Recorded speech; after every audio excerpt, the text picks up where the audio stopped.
Duty నుంచి ఇంటికి వెళ్తా అంటే ఇదిగో ఇట్లా కనిపించింది. ఇవి ఇట్లా ఎందుకు పెడతారో మీకు తెలుసా? మన పెద్దలు ఏం చెప్తారు, ఫర్ సపోజ్ ఇంట్లో ఒక వ్యక్తికి బాగాలేదు, ఫీవర్ లాంటివి వచ్చినప్పుడు హాస్పిటల్స్ కి తిప్పుతాం. ఏదో కారణం వల్ల హెల్త్ ఇష్యూ తొందరగా సెట్ అవ్వదు, తగినం పడ్డాడు అంటారు తెలుసా మీకు? స్థానికంగా ఉండే ఒక పెద్ద మనిషి మీ మీద ఎవరో కూర్చున్నారు, ఎవరికైనా చూపెట్టాలంటారు. ఇక మనోళ్ళు గాబార పడిపోయి దగ్గరలో ఉండే పలానా ఆయన చూస్తాడు కదా, చలో పోదాం పని తీసుకొని పోతాడు. ఆ పెద్ద ఆయన ఒక ముగ్గు పోసి ఒక నల్ల కోడి పెట్టి ఇవన్నీ పెట్టి ఇగో పలానా ఆయన నీ మీద కూర్చున్నాడు అని చెప్తాడు. ఇప్పుడు నేను ఎల్లగొడతా అని చెప్తాడు. చెప్పి వీపు మీద గట్టిగా 2 దెబ్బలు కొడతాడు. ఆ వ్యక్తి దయానికి స్పృహ తప్పి పడిపోతాడు. అప్పుడు మనం ఏమనుకుంటాం, మన మీద ఉన్నది వెళ్ళిపోయిందని అనుకుంటాం. కానీ నిజానికి మన భయాన్ని, మన అమాయకత్వాన్ని వాడు సొమ్ము చేసుకుంటాడు. ఇలాంటివి నమ్మి మంత్రాలు చేస్తున్నాడని భార్యాభర్తలను ఇద్దరిని కాల్చిన సందర్భం కూడా ఉన్నది.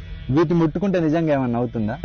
ఇది కొబ్బరికాయ, ఇందులో హెల్దీ ఫ్యాట్స్ ఉంటాయి, ఫైబర్ ఉంటుంది, డైజెషన్ కూడా మంచిది, స్కిన్కి హెయిర్ కూడా చాలా మంచిది. ఇది నిమ్మకాయ, ఇందులో విటమిన్ సి ఉంటుంది. అసలే ఎండలు ఎక్కువ కొడుతున్నాయి, కనబడితే నిమ్మరసం చేసుకుని తాగండి. ఇందులో యాంటీ ఆక్సిడెంట్స్ ఉంటాయి, మెటబాలిజం పెంచుతుంది, ఫ్యాట్ తగ్గడానికి కూడా ఉపయోగపడుతుంది. ఇలాంటి పదార్థాలను రోడ్డు మీద పడేయడం మన అజ్ఞానం మాత్రం. భయం, అజ్ఞానం మనల్ని బానిసలుగా మార్చేస్తుంది. దురదృష్టం ఏంటంటే మన నిర్ణయాలు మనం తీసుకుంటలేము, మన భయాలు తీసుకుంటున్నాయి. మూఢనమ్మకం మనిషిని బలహీనుడిగా చేస్తుంది, విజ్ఞానం మనిషిని శక్తివంతునిగా చేస్తుంది. ఆలోచించండి, నిజాన్ని మాత్రమే నమ్మండి, మూఢనమ్మకాలను కాదు. Thank you.